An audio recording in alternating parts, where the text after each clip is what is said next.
S27 live मध्ये आपले सर्वांचे स्वागत। आमदार राजन नाईक यांची नवीन वर्षाच्या सुरुवातीला नालासोपारा येथील सामान्य रुग्णालयाला सरप्राईज भेट। वसई विरारमधील महापालिकेच्या रुग्णालयातील समस्या आणि नागरिकांना होणारा त्रास तसेच मिळणाऱ्या सुविधा याचा आढावा घेण्यासाठी सकाळी 10:30 वाजताच्या सुमारास आमदार राजन नाईक यांनी नालासोपारा पश्चिम स्थित असलेल्या महापालिकेच्या सामान्य रुग्णालयाला सरप्राईज भेट दिली। आमदार राजन नाईक यांच्या अशाच अचानक भेटीमुळे डॉक्टर व कर्मचाऱ्यांची एकच धावपळ पाहायला मिळाली। आमदार राजन नाईक व त्यांचे सहकारी पदाधिकारी यांनी सामान्य रुग्णालयातील रुग्णांशी थेट संवाद साधून त्यांना होणाऱ्या समस्या जाणून घेतल्या। सामान्य रुग्णालय सुरू झाल्यापासून नागरिकांना ज्या असुविधा व त्रासाला सामोरे जावे लागत होते त्याच्या तक्रारी नागरिकांकडून प्राप्त होत होत्या। रुग्णालयाचे प्रमुख डॉक्टर वाघ यांच्याकडे विचारणा केली असता या ठिकाणी डॉक्टरांचा अभाव असून एक्सरे मशीन, भूलतज्ञ, स्वच्छता, नागरिकांना कॅन्टीन, स्त्रीरोग तज्ञ सारख्या अनेक समस्या असून त्यावर लवकरात लवकर तोडगा काढणे आवश्यक आहे असे सांगितले।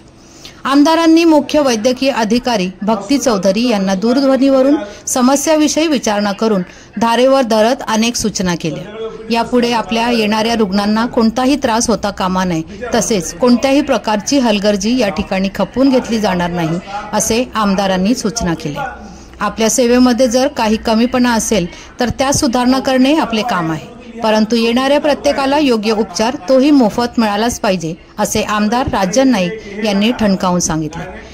येणाऱ्या काळात वसई विरारमधील जनतेला एक उच्च प्रतीचे उपचार याच ठिकाणी मिळतील यासाठी महापालिका प्रशासनाने प्रयत्न केले पाहिजे, जेणेकरून रुग्णांना उपचारासाठी मुंबईसारख्या ठिकाणी जाण्याची गरज भासणार नाही असे मत आमदार राजन नाईक यांनी व्यक्त केले। प्रत्येक घटनास्थळाची भेट व अशा अचानक भेटीमुळे सर्व स्तरावरून आमदारांचे कौतुक होत असून नागरिकांमध्ये विश्वास निर्माण झाला आहे की वसई विरारमधील आरोग्यासह अन्य व्यवस्थेत नक्कीच मोठा बदल होईल असे मत यावेळी जिल्हा उपाध्यक्ष मनोज बारोट यांनी व्यक्त केले। सदर भेटीत ॲडव्होकेट सतीश भोंडवे, सरचिटणीस अनुसूचित जाती मोर्चा विजय मांडवकर, जिल्हा सरचिटणीस ओबीसी मोर्चा संतोष पार्टे, महिला कार्यकर्ता रिया मुडियाल आदी पदाधिकारी उपस्थित होते। धन्यवाद।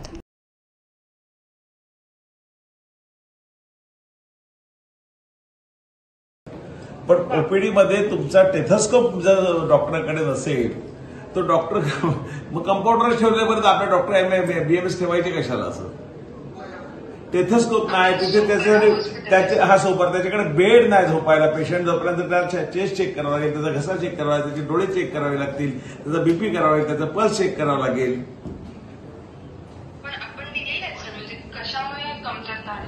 आता कशामुळे कमतरता आहे हे तुम्हाला माहिती।